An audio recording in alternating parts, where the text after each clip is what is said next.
Hello, আজ আমি use করছি Novage plus multi active anti ageing day cream light with SPF 30, যাতে আছে বায়োরিবেরিয়ার এবং অ্যাডভান্স পলিউশন সিস্টেম এবং হাইড্রোনিক অ্যাসিড।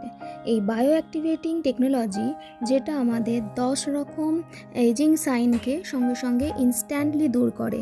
এই 10 রকম এজিং সাইন যেমন dullness, roughness, dull skin, fine lines, wrinkles, uneven skin tone, fragile skin, সঙ্গে সঙ্গে সেটা আমাদের দূর করে আমাদের স্কিনকে ইনস্ট্যান্টলি একটা গ্লোয়িং এফেক্ট দেয়। আর আমি এটা খুব কম একটা জাস্ট মুক্ত দানার মতন নিয়ে আমার স্কিনে অ্যাপ্লাই করলাম, চোখ এরিয়াটাকে বাদ দিয়ে, এবং আমার স্কিনটাকে সঙ্গে সঙ্গে একটা ইনস্ট্যান্টলি রেডিয়েন্স ফিল আসছে। সো দেখো, আর এটা আমরা এই নভেজ প্লাসের ডে ক্রিমটা এই মাসে আমরা কিন্তু ভীষণ ভালো একটা অফারে পাচ্ছি। So thank you.